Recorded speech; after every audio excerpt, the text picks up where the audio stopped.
हमारे उलमा। हो कभी दरपेश जो कोई मसला, पूछ ले हाजिर हो हम इनकी बारगाह। अल्हम्दुलिल्लाहि रब्बिल आलमीन वस्सलातु वस्सलामु अला खातमिन नबिय्यीन अम्मा बअदु फ़अऊज़ु बिल्लाहि मिनश शैतानिर रजीम बिस्मिल्लाहिर रहमानिर रहीम अस्सलातु वस्सलामु अलैका या रसूलल्लाह व अला आलिका व अस्हाबिका या हबीबल्लाह अस्सलातु वस्सलामु अलैका या नबिय्यल्लाह व अला आलिका व अस्हाबिका या नूरल्लाह। मदनी चैनल के नाज़रीन, प्रोग्राम दारुल इफ्ता अहले सुन्नत में आपको खुशामदीद कहते हैं। अल्लाह रब्बुल आलमीन हम सब को दीन इस्लाम के अहकामात सीख कर समझ कर उन पर अमल पैरा होने की तौफ़ीक अता फ़रमाए। हमारे प्यारे रसूल सल्लल्लाहु ताला अलैहि व आलिहि वसल्लम का फ़रमान अज़मत आलीशान है, मन सल्ला अलैया सलातन कतबल्लाहु लहू क़िरातन वल क़िरातु मिस्लु उहद। फरमाया कि जिसने मुझ पर एक मरतबा दुरूद भेजा, अल्लाह उसके लिए अजर लिख देता है, और ये एक किरात ओहद पहाड़ की मिसल है। सल्लु अलल हबीब सल्लल्लाहु ताला अला मुहम्मद सल्लल्लाहु अलैहि व आलिहि वसल्लम सलातन व सलामन अलैका या सय्यदी या रसूलल्लाह। नाज़रीन किराम, इस प्रोग्राम में आपके सवालात बतौर ख़ास शामिल करते हैं। नंबर आप स्क्रीन पर मुलाज़ा फरमा रहे हैं। इन नंबर्स पर अपने सवालात आप भेज सकते हैं, SMS भी कर सकते हैं। हमारी कोशिश होगी इसी प्रोग्राम में जो आपके सवालात मौसूल हों तो उनके जवाबात आप तक पहुँचाएँ। आज के हमारे प्रोग्राम में शामिल हैं मुफ्ती मोहम्मद कफ़ीर रज़ा अत्तारी साहब। इनको खुशामदीद। जज़ाकल्लाहु खैर। कैसे मिजाज गिरा? अल्हम्दुलिल्लाह अला कुल्ली हाल। माशाल्लाह। हमारे पास कुछ सवालात हैं, वो भी हम शामिल करेंगे, और बिलखुसूस हम बात करें मुफ्ती साहब इन दिनों में चूँकि दाता अली हजवेरी रहमतुल्लाहि ताला अलैह, दाता साहब का उर्से मुबारक भी इन दिनों में मनाया जा रहा है। मदनी चैनल के नादरीन मुख्तलिफ़ क्लिप्स और दाता साहब के तारुफ़ के हवाले से स्क्रीन पर सुन ही रहे हैं। और फिर आला हज़रत इमाम अहले सुन्नत अशा इमाम अहमद रज़ा ख़ान रहमतुल्लाहि ताला अलैह 25 सफ़रुल मुज़फ़्फ़र उनका उर्स है। ये जो उर्स मनाया जाता है, इसके पीछे क्या लॉजिक है, इसके मनाने के एतबार से क्या दलील है, उर्स को उर्स के तौर पर क्यों कहा जाता है और मनाया जाता है, कुछ इसके ऊपर गुफ्तगू करते हैं, फिर इंशाल्लाह आगे सवालात लेते हैं। बिस्मिल्लाहिर्रहमानिर्रहीम। 20 सफ़रुल मुज़फ़्फ़र का आगाज़ हो चुका है आज जो है वो मगरिब के बाद, और 20 सफ़रुल मुज़फ़्फ़र जो है वो हज़रत दाता अली हजवेरी रहमतुल्लाहि ताला अलैह का जो है वो उर्स है जी। आपका यौम विसाल है। किसी भी अल्लाह वाले की, वली अल्लाह की विसाल के दिन जो है वो उर्स का एहतमाम किया जाता है, और उर्स का मकसद ये होता है कि उस दिन वहाँ पर हाज़िर होकर, या मज़ार पर नहीं तो मज़ार के अलावा भी, चूँकि उर्स घरों पर भी जो है वो मनाया जाता है, तो उस दिन उनके इसाले सवाब के लिए फ़ातिहा ख़ानी का एहतमाम करना, ज़िक्र व अज़कार, दुरूद पाक की महाफ़िल का एहतमाम करना, उनकी सीरत पर मुश्तमिल जो है वो महफ़िल का एहतमाम करना, कि जिसमें जनाब कुरान ख़ानी भी हो, ज़िक्र व अज़कार भी हों, नात ख़ानी भी हो, और उन बुज़ुर्ग रहमतुल्लाह अलैह की सीरत को बयान किया जाए जो लोग भी उस उर्स में हाज़िर हुए हैं। तो ये आम तौर पर काम होते हैं उर्स के अंदर। सही। और मकसद ये होता है कि उन अल्लाह वालों की तालीमात को आगाह लोगों को उससे आगाही दी जाए, और लोगों को जो है वो उनकी तालीमात से रोशनास जो है वो करवाया जाए, ताकि लोग उनकी तालीमात को और उनकी सीरत को पढ़कर, सुनकर, जानकर उसके ऊपर अमल करें, और अपनी ज़िंदगी के अंदर उनकी सीरत के गोशों को जो है वो लेकर आएँ और उसके ऊपर ज़िंदगी गुजारें। क्योंकि ये वो अल्लाह वाले हैं जिन्होंने नबी करीम सल्लल्लाहु ताला अलैहि वसल्लम की सीरत पर अमल किया, और अपनी पूरी ज़िंदगी हुजूर की सुन्नतों के ऊपर जो है वो आमिल रहे, और अल्लाह और उसके रसूल की रज़ा के अंदर ही पूरी ज़िंदगी इन्होंने गुजारी। और जब आप ये अल्लाह वाले दुनिया में ज़ाहिरी हयात के साथ जो है वो मुत्तसिफ़ थे, उस वक्त भी उन्होंने लोगों की हिदायत के लिए, उनकी रहनुमाई के लिए काम किया, और आज इस दुनिया से जो है वो विसाल ज़ाहिरी फरमाने के बाद भी उनका फैज़ जो है वो लोगों तक जारी है और लोगों को उनसे फ़वाइद हासिल होते हैं। लोग उनके मज़ारात पर जाते हैं, वहाँ जाकर बरकतें जो है वो हासिल करते हैं और उनके वसीले से दुआ मांगते हैं, तो अल्लाह पाक जो है वो उनके वसीले से मांगे जाने वाली दुआओं को लोगों की कबूल फरमाता है। तो यूँ लोगों की अक़ीदत और रूहानियत भी जो है वो उनके साथ मुंसलिक होती है। सुभान अल्लाह। यानी बेसिक ये है कि उर्स से एक तो लोग अपनी अक़ीदतों का इजहार करते हैं, उन्हें इसाले सवाब पेश करते हैं, और दूसरा फिर ये असबाक मुख्तलिफ उनके मिल जाते हैं कि जैसे उन्होंने अपनी ज़िंदगी गुजारी। आज हम बुज़ुर्गों का नाम लेते हैं तो पता नहीं क्यों बाज़ ने ऐसे वसाविस शुरू कर दिए कि कुरान हदीस का रास्ता जुदा है, बुज़ुर्गों का रास्ता कोई जुदा है, औलिया सालिहीन का रास्ता जुदा है।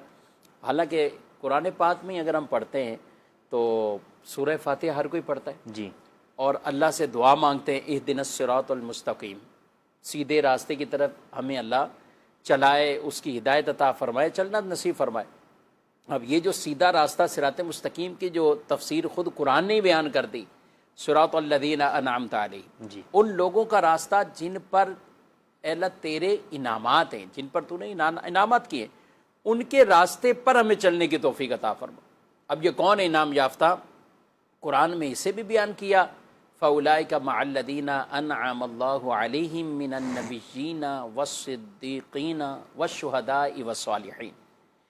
अंबिया कराम इनाम याफ्ता, सिद्दीकीन इनाम याफ्ता, शुहदा इनाम याफ्ता, सालिहीन इनाम याफ्ता, ये हैं इनाम याफ्ता, और इन्हीं के रास्ते पे हम चलने की अल्लाह से दुआ मांगते हैं। तो बुज़ुर्गों के रास्ते पर चलना ये कोई अलग से कोई रास्ता नहीं, ये कुरान हदीस का ही रास्ता है, क्योंकि इन्होंने हम तक ये तालीमात पहुँचाई है। मैं आज गौर कर रहा था कि दाता अली अजमेरी रहमतुल्लाह ताला अलैह ये 1448 है जी, तो 400 सीन हिजरी में आपकी विलादत मुबारक है, और तकरीबन 30 या कुछ बरस ज़ायद के जब आप इस धरती और इस इलाके में जहाँ अब मज़ार शरीफ है तो शहर लाहौर में आप आएँ, और फिर मुसलसल आपने आगे ज़िंदगी के 30 से 35 साल आपने यहीं पर तबलीग दीन के अंदर और एलाए कलिमतुल हक़ के लिए, अल्लाह की तौहीद के लिए और इमामुल अंबिया सल्लल्लाहु अलैहि वसल्लम की रिसालत, नबुव्वत, ख़त्म नबुव्वत, इन सब चीज़ों के आपने इशाअत और तबलीग के लिए ये वक्त यहाँ गुजारा, और फिर यहीं विसाल फरमाए। यानी आपका विसाल मुबारक भी यहीं, और ज़िंदगी के 64 से 65 साल ये बनने आपके। तो एक जवानी की उम्र में आप यहाँ हैं, और जवानी की उम्र में आपने ये सारी, और अपने पीर व मुर्शिद और अपने शेख की इजाज़त और हुक्म पर आप यहाँ पर आए थे। और क्या खूबसूरत उनकी किताब है कश्फुल महजूब शरीफ। ये बुज़ुर्गों के जब ये अयाम आते हैं तो नाज़रीन ये याद रखना चाहिए, और बिलखुसूस हमारे वो बच्चे वो बच्चियाँ दीनी तौर पर भी जो जामियतुल मदीना में या कहीं और दीनी तौर पर इल्म में दीन हासिल कर रहे हैं, तो इनकी तालीमात ये भी हमारे घरों में यूँ दाखिल होनी चाहिए। कश्फुल महजूब, कश्फ कहते हैं खोलने को, महजूब कहते हैं जो छुपी हुई हो, जिस पर हिजाब हो, जिस पर पर्दे हों। तो ये जो हमारा दिल है इस पर तरह तरह के पर्दे, हिजाब, और रिवायतों में ये भी फरमाया एक नुक्ता, गुनाह भी आदमी करता है तो एक सियाह धब्बा लग जाता है, फिर गुनाह जितने बढ़ते जाते हैं तो दिल यहाँ तक के काला का काला हो जाता है, और फिर जब ये कैफियत होती है फिर कुरान हदीस की बातें असर नहीं करती। तो ये जो किताब है कश्फुल महजूब, ये हिजाब, दिल के जो हिजाबात हैं इनको खोलने वाली किताब है। ये ऐसी किताब है कि जो एक अल्लाह तबारक व तआला से अल्लाह की मार्फत दिलाने वाली, रब का कुर्ब नसीब होगा इसको पढ़ने वाले के। इसलिए कहा कामिल मोमिन के लिए बनने वो सिफ़ात क्या है, या कोई पीर भी पढ़ता है तो वो कामिल पीर के लिए क्या ये सिफ़ात हैं।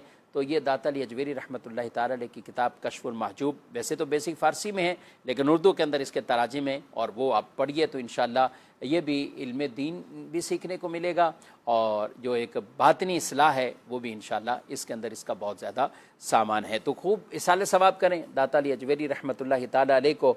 और नजीब तरफ़ैन हैं, हसनी हुसैनी आप सैयद हैं, और दाता साहब सुबहान अल्लाह, आप यूँ देखें तो हुज़ूर गौसे आज़म रहमतुल्लाह ताला अलैह आपकी भी जो यानी आपकी हयात तय्यबा से पहले के आप यानी बुज़ुर्ग हैं। तो आज आप देखें कि 1000 बरस हो चुके, और उससे ज़ायद अरसा हो चुका, लेकिन आज भी अल्लाह ताला ने इनके जो मदार पर ऐसी रौनकें हैं कि लोगों के दिल गोया के वो खींचे जाते हैं और वो इसाले सवाब भी करते हैं, नेकियां कमाते हैं। अल्लाह ताला हमें भी इनके उर्स को और इसी तरह इनकी तालीमात पर भी अमल की तौफीक अता फरमाए। बढ़ते हैं, आपके सवालात आना शुरू हो गए माशाल्लाह, उनको भी शामिल करेंगे। पहले कुछ वीडियो सवालात लेते हैं। मुफ्ती साहब की बारगाह में अर्जी है कि नमाज के एक रुकन में क्या 3 बार हाथ उठाने से नमाज टूट जाती है? जज़ाकल्लाहु खैरा। आमीन। जी, नमाज के अंदर क्या होना चाहिए? इस तरह की ज़रूरत भी पड़ जाती है तो कितनी बार हाथ उठा सकते हैं, क्या करना चाहिए? नमाज में कोई भी ऐसा अमल जो कि नमाजी को नमाज में तसव्वुर ना करने वाला हो, वो नमाज को फासिद कर देता है, जिसे अमल कसीर कहते हैं। अमल कसीर की एक तारीफ़ उलमा ने ये बयान फरमाई कि अगर एक रुकुन के अंदर अगर कोई शख्स, अच्छा फिर एक अमल कसीर है और उसके साथ होता है अमल कलील, यानी थोड़ा अमल, कसीर मतलब ज़्यादा अमल। तो अमल कलील फरमाया कि अगर अमल कलील किसी शख्स ने अगर एक रुकुन में 1 मरतबा किया या 2 मरतबा किया तो नमाज फासिद नहीं होगी। लेकिन अगर अमल कलील भी किसी ने 3 मरतबा कर लिया तो अब वो अमल कसीर बन जाएगा और उससे नमाज फासिद हो जाएगी। ये कलील किसे कहेंगे, कसीर किसे कहेंगे? जी, तो अब यही कि जैसे थोड़ा सा किसी ने जो है वो हाथ उठाया और जो है वो खुजा लिया, फिर दोबारा उठाया और फिर जो है वो खुजाया, तो अब ये 2 मरतबा तक तो जो है वो इजाज़त है। लेकिन अब अगर तीसरी मरतबा भी उसने ऐसा किया तो इस सूरत के अंदर नमाज फासिद हो जाएगी कि ये अमल कलील अगर 3 मरतबा हो जाए एक रुकुन के अंदर तो वो नमाज को फासिद कर देता है। अच्छा, बसा औक़त एक ही अमल होता है लेकिन वो ऐसा होता है कि जनाब जो है वो अमल कसीर ही होता है। जैसे किसी शख्स की मोबाइल जो है वो में जेब में मोबाइल है, उसने मोबाइल निकाला, मोबाइल लगा के पैटर्न लगा के उसका जो है वो लॉक अनलॉक कर रहा है और फिर उसके बाद जाकर उसने मोबाइल को साइलेंट किया। तो अब कोई भी शख्स जो दूर से उसे देखेगा तो उसको ये गुमान नहीं होगा कि ये साहब नमाज पढ़ रहे, बल्कि वो यही समझेगा कि ये नमाज में नहीं है, नॉर्मल यानी मोबाइल में। जी, तो इस तरह अच्छा एक ये है कि भाई मोबाइल जेब में बज रहा था, किसी ने हाथ जो है वो बढ़ाया और कोई भी बटन दबा दिया कि चलें बस आवाज़ जो है वो बंद हो जाए, तो ये अमल कलील है। सही। लेकिन अब अगर वो मोबाइल जो है वो एक बार बजा, उसने उसी रुकन में एक बार बंद किया, फिर दोबारा बजा, फिर दोबारा बंद किया, अब उसने तीसरी मरतबा हाथ उठाया और फिर तीसरी मरतबा बंद किया, तो अब ये जो है वो नमाज उसकी फासिद हो जाएगी। एक रुकन यानी अभी क़ियाम में तो एक रुकन, जी, क़ियाम एक रुकन है, अच्छा रुकू एक रुकन है, सजदा जो है वो एक रुकन है, यानी पूरी एक रकत का नहीं हिसाब किताब। जी, पूरी एक रकत का नहीं। अच्छा, रुकन में ये कि ये नहीं कि अब मिसाल के तौर पे पहली रकत के एक रुकन में यानी पहली रकत के क़ियाम में अगर उसने हाथ उठाया तो अगली रकत में भी जो है वो उसके पास जो है वो 2 इख्तियार बाकी रहे, 1 इख्तियार बाकी रह गया, नहीं, यानी पहली रकत के क़ियाम के अंदर भी अगर उसने जो है वो 2 मरतबा खुजाया, अब उसके बाद दूसरी रकात के क़ियाम में खड़ा हुआ और उसमें भी अगर उसने 2 मरतबा खुजा लिया तो इससे नमाज फासिद नहीं हो। यानी हर रुकन में अलग अलग 2 हर मरतबा रकात की अलग रुकन जो है कहते हैं, यानी हर रुकन कह लें, जी, यानी एक रकत में भी तो इतने अरकान जी, आ इतने अरकान है, रुकू तो हर रुकन क़ियाम की अलग है, रुकू अलग है, सजदा अलग है, तो हर रुकन की अपनी मिकदार का एतबार 2 मरतबा का इख्तियार है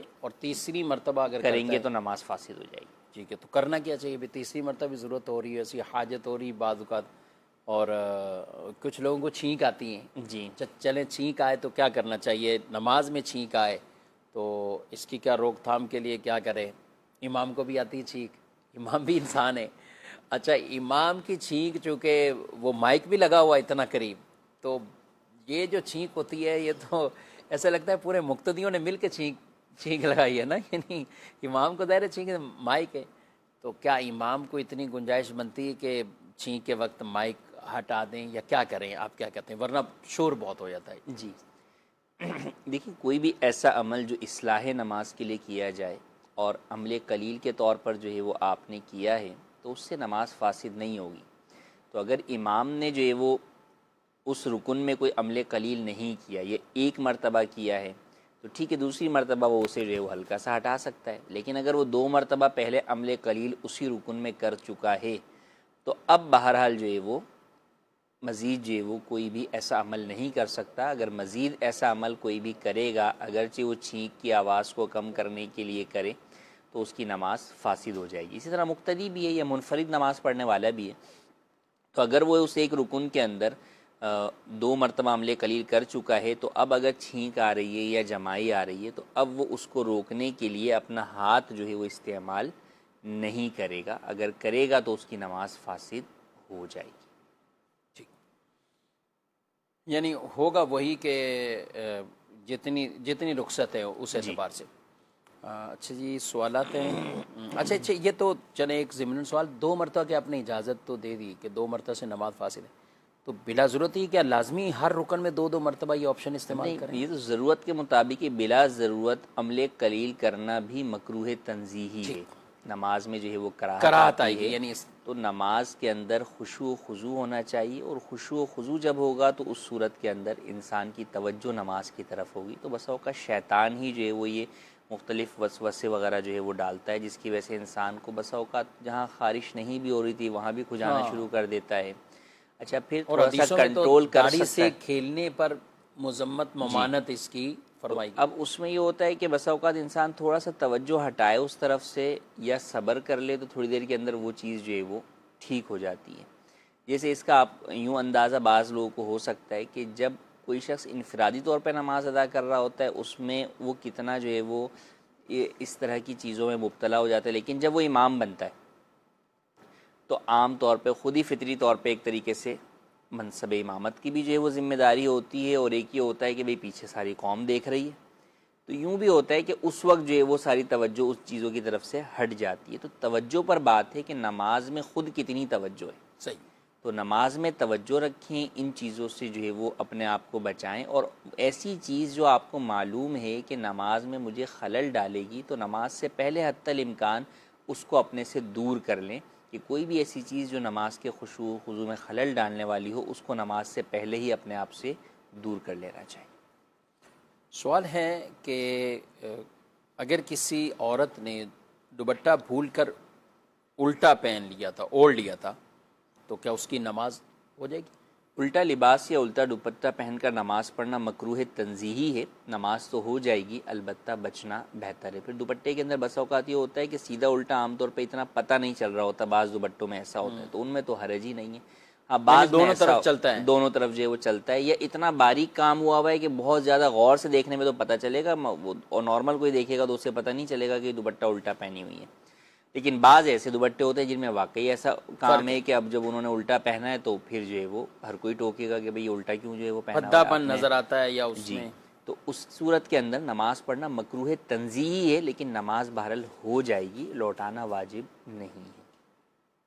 ठीक है। अच्छा, ये दुपट्टे का ये चूँकि ऊपर ख़वातीन ओढ़ती हैं, तो आम मर्दों में कमीज़ पहनकर या इसी तरह कपड़े चेंज किए तो जी मुकम्मल लिबास भी अगर किसी ने जो है वो उल्टा पहनकर पढ़ लिया तो नमाज मकरूह तंज़ीही होगी, लौटाना वाजिब नहीं होगा। लौटाना वाजिब, नमाज मकरूह होगी। जी ठीक है। और इसकी लॉजिक वजह यही है कि ऐसा लिबास पहनकर आमतौर पे इज्जत वालों के यहाँ नहीं जा सकते। कोई भी ऐसा लिबास या ऐसी आपकी कैफियत और हैयत उस वक्त कि आप वो चीज़ पहनकर आम मुआशरे के अंदर मुअज़्ज़ज़ लोगों के सामने नहीं जा सकते, तो उस हालत के अंदर जो है वो नमाज़ पढ़ना मकरूह तंज़ीही है। अब जैसे बाज़ लोग हैं जो ऐसे कामकाज करते हैं जिसकी वजह से उनके कपड़े बहुत ज़्यादा ख़राब हो जाते हैं, जैसे मैकेनिक हैं या कस्साब हैं, तो उनके लिए भी यही हुक्म है कि वो ऐसे कपड़ों में, अंडरस्टूड सी बात है कि वो मुआशरे के अंदर लोगों के सामने उनके पास मेल जोल के लिए उस लिबास में नहीं जाते, वो उसे तब्दील करके जो वो जाते हैं।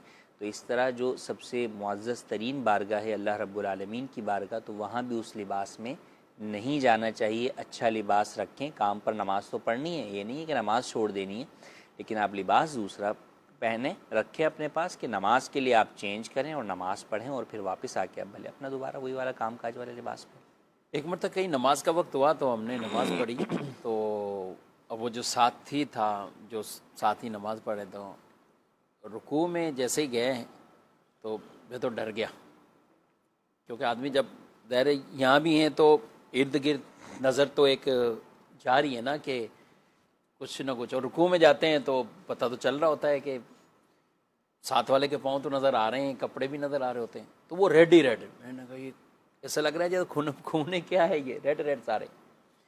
तो खैर नमाज तो पढ़ी, लेकिन बाद में पता चला सलाम फेरा ना, तो वो पान शॉप वाले हैं, तो पान के भी जो कुछ भी वो बनाते होंगे तो वो सारा कुछ वही कपड़ों पर लगा हुआ है और उसी तरह ये तो यानी अव्वल नज़र में तो मैं खुद डर गया कि ये क्या हुआ है कि साथी कौन आके नमाज़ पढ़ने लग गया। लेकिन आगे जाकर बाद में पता है कि पान वाले ये नमाज। तो अब इस तरह की कैफियतें भले कोई पाक चीज़ भी लगी हुई है, जी पाक चीज़ भी लगी हुई है, लेकिन अंडरस्टूड सी बात है कि आप ऐसा लिबास पहनकर अपने यहाँ घर में कोई तकरीब हो, कोई दावत हो, या आप अपने किसी बॉस के पास जाएं तो उसके पास इस हाल के अंदर आप नहीं जाएंगे। तो जब मुआशरे के अंदर आप किसी भी मुअज़्ज़ज़ शख्स से मिलने के लिए वो लिबास पहनना पसंद नहीं कर रहे, तो जो सबसे ज़्यादा मुअज़्ज़ज़ तरीन बारगाह अल्लाह रब्बुल आलमीन की, तो वहाँ तो और ज़्यादा जो है वो एहतमाम करना चाहिए। जी मज़ीद सवाल। अच्छा, ये पूछना था, किसी मुस्तनिद आलिम की बिलमुशाफा रहनुमाई के बगैर इंटरनेट या एआई पर दस्तयाब फतावा पर अमल करने की शरई हैसियत क्या है, इसकी भी ज़रा वजाहत इरशाद फरमा दें। आजकल बड़ा ये सवाल गर्दिश हो रहा है और मुख्तलिफ़ जगहों पर पूछा भी जा रहा है। और किबला उस्ताद मोहतरम मुफ्ती मोहम्मद कासिम कादरी साहब दामत बरकातुहू अलैह आपसे मुख्तलिफ़ सिलसिलों में ये सवाल पूछे गए एआई के ज़रिए। कभी एआई के ज़रिए एडिट करने के एआई का फतवा है उसे एडिट करके आगे चला दिया, कभी पूरा वही जवाब है वो आगे चला दिया। तो बहुत तवील जवाब भी दिए हैं और सोशल मीडिया पर वो क्लिप्स मौजूद भी हैं। उस्ताद मोहतरम के पेज मुफ्ती कासिम अत्तारी, इसके फ़ेसबुक पेज और यूट्यूब चैनल पर ये बाकायदा क्लिप्स तफसील के साथ हैं। किसी को भेजना भी चाहें तो आप यहाँ से उन्हें लिंक भेज दें। बकिया खुलासा कुछ जवाब का आप ही फरमा। देखिए, एआई के ज़रिए से आप कोई भी चीज़ पूछते हैं तो बुनियादी तौर पर आपको ये समझना चाहिए कि वो जवाब क्या देता है। जो डेटा नेट के ऊपर मौजूद है वो उसमें से आपको जवाब निकाल कर देता है, जो कुछ है, जो कुछ मौजूद और जिसने भी अपलोड किया, जिसने भी अपलोड किया है, वो सही है, गलत है, अथेंटिक है, नहीं है, वो जो भी है वो जो है वो देगा। अच्छा, फिर समराइज़ करने के अंदर भी वो जो है वो गलती भी जो है वो करता है। बस औकात वो किसी का समरी करदा ही जो है वो उठाकर आपके सामने जो है वो पेश कर रहा होता है। तो उसके ऊपर सिर्फ इस फील्ड में नहीं, किसी भी फील्ड के अंदर एतमाद नहीं किया जा सकता। आप डॉक्टरी फील्ड के अंदर भी उस पर एतमाद नहीं कर सकते। आप एआई से पूछकर जो है वो मेडिसिन नहीं लेंगे आप।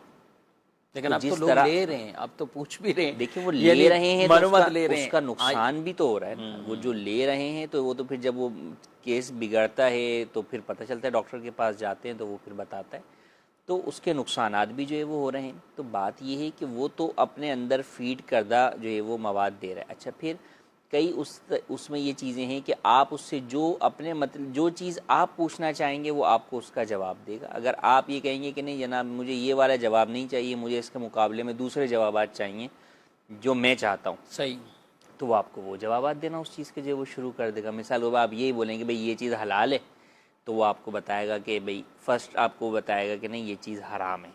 अब आप उसको बोलेंगे नहीं मुझे ऐसा करो कि इसके हलाल होने के दलाइल दो, तो वो आपको उसके हलाल होने के दलाइल कहीं ना कहीं से निकाल के जो है वो दे देगा। तो यूँ मुख्तलिफ जो है वो उसके फिर इसी तरह कुरान की तफसीर भी है, हदीस की तशरीह भी है, और वो मुख्तलिफ, और फिर उसने तो इसके अंदर सबको शामिल सबका जो है वो उसके अंदर जो है वो शामिल हुआ हुआ है। तो अब उसके अंदर गैर मुस्लिमों की भी चीज़ें जो है वो मौजूद हैं, मुसलमानों की भी, मुसलमानों के अंदर भी, गुमराह फ़िरक़ों की भी, सही भी गलत भी, सब चीज़ें जो है वो मौजूद हैं। तो लिहाजा उसके ऊपर हरगिज़ एतमाद नहीं किया जा सकता। हाँ, तरीक़ेकार इन्होंने चूँकि एक वर्ड यूज़ किया है, सिर्फ एआई का नहीं, इंटरनेट पर मौजूद भी। जी, इंटरनेट पर मौजूद जो मुस्तनद जो है वो वेबसाइट्स मौजूद हैं, वहाँ से आप शरई और दीनी रहनुमाई हासिल कर सकते हैं। कई चीज़ों की आपको वाज़ेह रहनुमाई वहाँ मिल जाती है। अलबत्ता कई मसाइल वो भी होते हैं जो वहाँ पर मौजूद होते हुए भी ज़रूरी नहीं कि जो आपका मसला हो वो वही हो जो वहाँ लिखा हुआ हो। तो लिहाजा उसमें आपको रहनुमाई हासिल करनी होती है। तो एक जनरल बात है तो बसा औकात उन वेबसाइट्स पर लिखी हुई होती हैं या फतावा भी लिखे हुए होते हैं, जैसे दारुल इफ्ता अहले सुन्नत की वेबसाइट है, दावत इस्लामी की वेबसाइट्स है, तो इनके ऊपर जो है वो फतावा भी मौजूद है। लेकिन ये ज़रूरी नहीं कि जो आपका सवाल है वो भी वही है जो उसमें लिखा हुआ है। तो बसा औकात हमें ये लग रहा होता है कि यार ये दोनों चीज़ें सिमिलर हैं, यानी एक जैसी हैं, लेकिन वो एक जैसी नहीं होती। वो तो जब आप किसी मुफ्ती के पास जाते हैं तो वो बताते हैं। ये ऐसे ही हो गया जैसे आप समझें कि फ़ी ज़माना कई जगहों के ऊपर हम ये देखते हैं ना कि जनाब जो है वो पेट में किसी के दर्द है तो उसने वो चूरन खाया था तो उसका पेट सही हो गया था। अब वो हर किसी को वही चूरन बता रहा है। अब चाहे उसके पेट में दर्द गैस की वजह से, चाहे उसके पेट में दर्द गुर्दे की वजह से, या किसी भी वजह से, इस चीज़ को जाने बगैर वो हर एक को क्या कह रहा है, पेट के दर्द में मैंने तो ये चीज़ खाई थी, मेरा पेट का दर्द ठीक हो गया था। लेकिन ज़रूरी नहीं कि हर एक का ठीक हो। लेकिन ये चूरन नहीं बेचना चाहिए। हाँ, इसलिए कहावत तो नहीं मना कि ये हर एक अपना चूरन बेच हर रहा है। कोई अपना चूरन बेच रहा है, तो ऐसा नहीं करना चाहिए। आपको नॉर्मल फतावा हैं, मुस्तनद जो वेबसाइट है वहाँ से आप मुताला कर लें। लेकिन आपका स्पेसिफिक सवाल, और ख़ास तौर पे मैं कहना चाहूँगा, जैसे तलाक़ से मुताल्लिक मसला होता है या जो है वो कारोबार से मुताल्लिक कोई ऐसा मसला होता है, तो उसके ऊपर आपको चाहिए कि स्पेसिफिक अपना क्वेश्चन, अपनी तफसील मुकम्मल बताकर आप उसका जो है वो सवाल का जवाब हासिल करें। ठीक है नाज़रीन किराम, आपने सुना है इंटरनेट पर, वेबसाइट्स पर, और इसी तरह AI, तो एक AI हम भी आपको बताते हैं। आप ज़रा इस वेबसाइट पे जाएं, दारुल इफ्ता अहले सुन्नत की ये वेबसाइट fatwa.qa.com। यहाँ पर एक सर्च ऑप्शन है AI के हिसाब से, लेकिन ये बड़ा एक दूसरे AI सर्च ऑप्शन से एक बड़ा मुमताज़ और अलग और बहुत एक अच्छा ऑप्शन ये दिया है। दारुल इफ्ता अहले सुन्नत की ये वेबसाइट है, और इस पर आप मसला लिखेंगे तो AI ख़ुद से कोई जवाब जनरेट करके वो आगे नहीं, बल्कि उस वेबसाइट पर उस मसले से मुताल्लिक या उसी से मिलते जुलते उसके करीब करीब जो फतावा होंगे वो आपके सामने आ जाएंगे, और आप उसके ज़रिए अगर वहाँ हल मौजूद है तो वो फतवा ज़ाहिर है एक पूरा सवाल भी है और जवाब भी। उसमें ये नहीं होगा कि आपके सवाल पर वो जवाब है, बल्कि दारुल इफ्ता अहले सुन्नत से सवाल के साथ जो जवाब मिला, और सवाल क्या था और फिर जवाब भी क्या था, मिन्नवान आपको वहाँ जवाब वो आ जाएगा। तो इससे आप ज़रूर फ़ायदा उठाएँ, इल्म दीन सीखें। बक़िया ज़ाहिर है तलाक़ों के मसाइल या आपको ख़ुद जो दरपेश मसाइल हैं, कारोबार, कोई पार्टनरशिप, कोई और ऐसे मामलात करने, तो वो तो आपको दारुल इफ्ता अहले सुन्नत से बाकायदा रहनुमाई की हाजत पड़ेगी। बल्कि इस वेबसाइट पर भी जाएंगे, सवाल पूछने का ऑप्शन मौजूद है। इसी तरह दारुल इफ्ता अहले सुन्नत का फ़ोन नंबर अपने पास रखिए, और दारुल इफ्ता अहले सुन्नत से आप सुबह 10 बजे से लेकर 4 बजे तक इस दौरान आप शरई रहनुमाई ले सकते हैं। ये नंबर आप अपने पास रखिए, और इस नंबर के ज़रिए दारुल इफ्ता अहले सुन्नत से आप रहनुमाई हासिल कर सकते हैं। व्हाट्सअप सर्विस भी है, उस पर व्हाट्सअप करके भी आप तहरीरी सवालात जवाबात ले सकते हैं। ख़वातीन इस्लामी बहनें, उनके लिए एक अलग से नंबर जारी किया गया है कि वो बहनें अगर उन पर व्हाट्सअप करती हैं और तहरीरी जवाबात लेना चाहती हैं तो उसके ज़रिए से भी रहनुमाई आपको मिल जाएगी। यानी ऑप्शन बहुत हैं। आप फ़कत ये ना कि AI पे जाकर, इंटरनेट पे जाके हम मालूमात लें।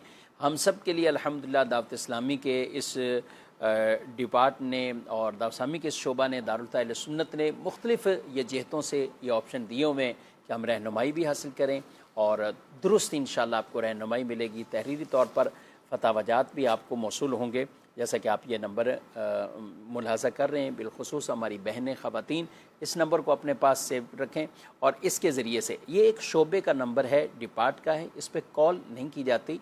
आपने अपना SMS कर देना है। जो भी आपका मसला है उसको तहरीरी सूरत में आपने लिख देना है, और इंतज़ार करना है 3 से 4 दिनों में तहरीरी तौर पर एक फ़तवे की सूरत में आपको इंशाअल्लाह जवाब मिल जाएगा। अगर आपका सवाल ही पूरा वाज़े ना हुआ या उसमें कुछ कमी है तो फिर आपको ये जवाब मौसूल हो जाएगा कि आप इसमें ये वजाहत कर दें, या आप अपने मसले के लिए दारुल इफ्ता अहले सुन्नत पर फ़ोन के ज़रिए रब्ता कर सकते हैं। तो ये एक मुस्तनद ज़राए हैं, इसके ज़रिए हमें इल्म दीन सीखना चाहिए। बढ़ते मज़ीद सवाल। मेरा मुफ्ती साहब की बारगाह में ये क्वेश्चन है कि मगरिब की नमाज में इमाम साहब जो है वो भूल गए कि ये जो है ना जहरी है, और उन्होंने आहिस्ता आवाज में क़िरात स्टार्ट कर दी। थोड़ी देर के बाद पीछे से उनको मुक्तदियों ने जो है ना लुकमा दिया, तो क्या ये लुकमा देना ठीक था शरई तौर पे? और फिर इमाम साहब ने लुकमा लेने के बाद शुरू से सूरह फातिहा जो है ना जहर से स्टार्ट की, तो क्या ये अमल उनका ठीक है? जी, ऐसा ज़ाहिर है, सिर्री में जाहरी, जाहरी में सिर्री, ये तो मामलात होते हैं। यहाँ पर लुकमा देने की तो जो है वो इजाज़त नहीं है, क्योंकि इमाम ने जब जो है वो जहरी नमाज को सिर्री जो है वो पढ़ लिया और एक आयत की मिकदार जो है वो पढ़ लिया, तो ऐसी सूरत के अंदर नमाज में जो सजदा साहब वाजिब होना था वो उसके ऊपर वाजिब हो चुका। तो लिहाजा पीछे से लोगों को लुकमा देने की इजाज़त नहीं है।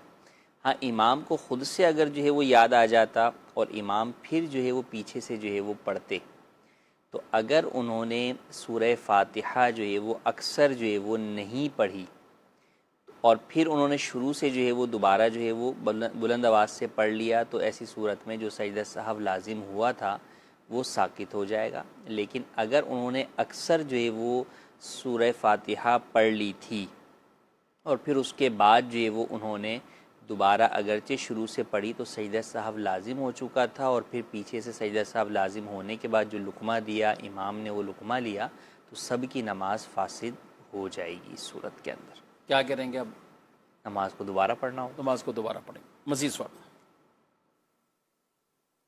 मुफ्ती साहब से मेरा ये सवाल है कि जैसे सिक्योरिटी गार्ड की ड्यूटी है हमारी, तो उसमें जो सिक्योरिटी गार्ड की जो वर्दी है हाफ बाजू में है, वो एक ये है, और दूसरा उसके ऊपर वो परिंदे की तस्वीर वगैरह बनी हुई है, मोनोग्राफ बना हुआ है, तो उसमें क्या नमाज वगैरह हो जाएगी?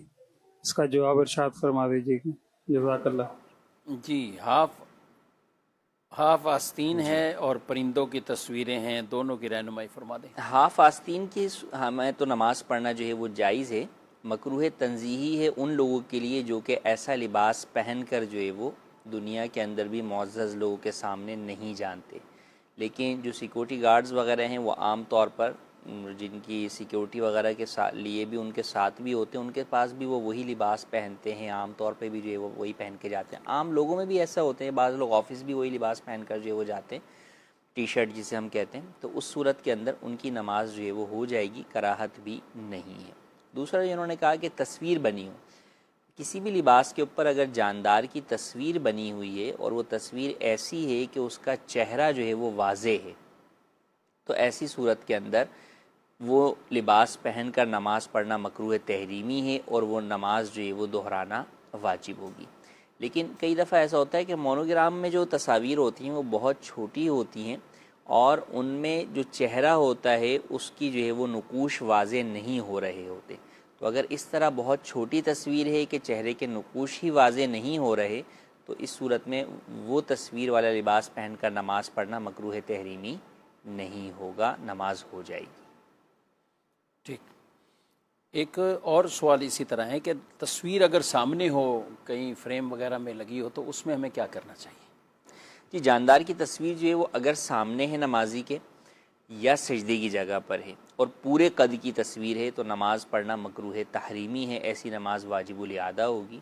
और अगर सामने है या साइड में है या जो है वो आगे पीछे है या सामने है लेकिन हाफ तस्वीर है, फुल कद आदम की तस्वीर नहीं है, तो इस सूरत में भी नमाज़ पढ़ना मकरूह तंज़ीही है। तो ऐसी सूरत में अगरचे नमाज हो जाएगी मगर कराहत के साथ, तो इसलिए नमाजी को चाहिए कि ऐसी जगह नमाज अदा करे जहाँ जानदार की तस्वीर ना हो, ना पूरे कद की ना आधे कद की, ताकि हर तरह की कराहत से खाली हो उसकी नमाज।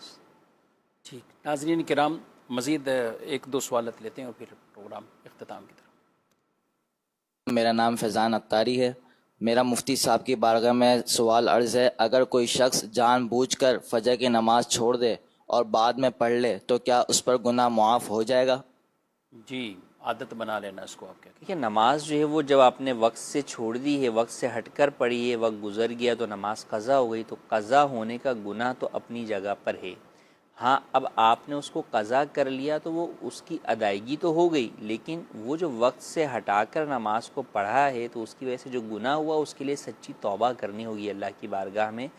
तो नमाज अदा भी करनी है और सच्ची तौबा भी जो है वो करनी है, और आदत बनाई है तो अपनी इस आदत को जो है वो ख़त्म भी करना है, क्योंकि सच्ची तौबा ही यही है कि आप इस नीयत से तौबा करते हैं कि मैं आइंदा ये गुनाह नहीं करूँगा। तो अपनी इस आदत को भी ख़त्म करें, नमाज जो क़ज़ा हुई हैं उनकी अदायगी भी करें और साथ ही साथ तौबा भी अल्लाह की बारगाह में सच्ची करें। अच्छा, इसमें आदत बनाकर मुस्तकिल ही ये रहना कि कुछ लोग कुछ मसाजिद में भी नज़र आते हैं, वो 10:30 बजे 11 बजे कहीं मस्जिद अगर खुली हुई है तो रूटीन वाइज के आए हैं तो उस टाइम नमाज़ पढ़ लेते हैं, और कुछ की आदत यही कि वो ज़ोहर के साथ ही फ़जर पढ़ेंगे, यानी फ़जर को वो ज़ोहर के साथ ही अदा करते रहेंगे। ये है कि कई लोग जो है वो फ़जर की नमाज़ के अंदर जो है वो एहतमाम नहीं करते, उठने में जो है वो सुस्ती करते हैं, बकिया दिन की चारों नमाज़ें अदा करें लेकिन फ़जर जो है वो नहीं अदा करते। तो तो फ़जर की नमाज़ और इशा की जमात छोड़ना जो है वो मुनाफिकीन की अलामात में से जो है वो इसको बयान किया गया। तो ऐसा हरगिज़ नहीं करना चाहिए, हमें दिन का आगाज़ ही रब्बुल आलमीन की इबादत से करना चाहिए। तो बिल्कुल भी इस बात की तरफ जो है वो गफलत नहीं बरतनी चाहिए, पाबंदी के साथ नमाज फ़जर का एहतमाम करना चाहिए और उसके साथ साथ बकिया नमाज़ें भी पाबंदी के साथ बाजमात अदा करनी चाहिए। जी नाज़रीन किराम, आपने प्रोग्राम मुलाज़ा किया। अल्लाह रब्बुल आलमीन हम सब को दीन मतीन पर उनके दीन मतीन के अहकामात पर अमल पैरा होने की तौफ़ीक अता फ़रमाए। इसाले सवाब भी कीजिए। हुज़ूर दाता अली अजवेरी हज़रत सैयदना अली बिन उस्मान रदी अल्लाह ताला अन्हो, उनको भी इसाले सवाब करें। आला हज़रत इमाम अहले सुन्नत अशा इमाम अहमद रज़ा ख़ान रहमतुल्लाहि ताला अलैह, आपकी भी रूह को इसाले सवाब कीजिए। जितने भी बुज़ुर्गों के आरास मनाए जाते हैं, इन अयाम को हमारे घरों के अंदर भी ऐसा हो कि हम इसाले सवाब की सूरत बनाएं, तो इंशाअल्लाह इसकी बरकतें भी पाएंगे। अल्लाह ताला अमल की तौफ़ीक दे। आमीन बिजाहि नबील अमीन सल्लल्लाहु अलैहि वसल्लम। हादियो रहनुमा हमारे उलमा, हो कभी दरपेश जो कोई मसला, पूछ ले हाजिर हो हम इनकी बारगाह।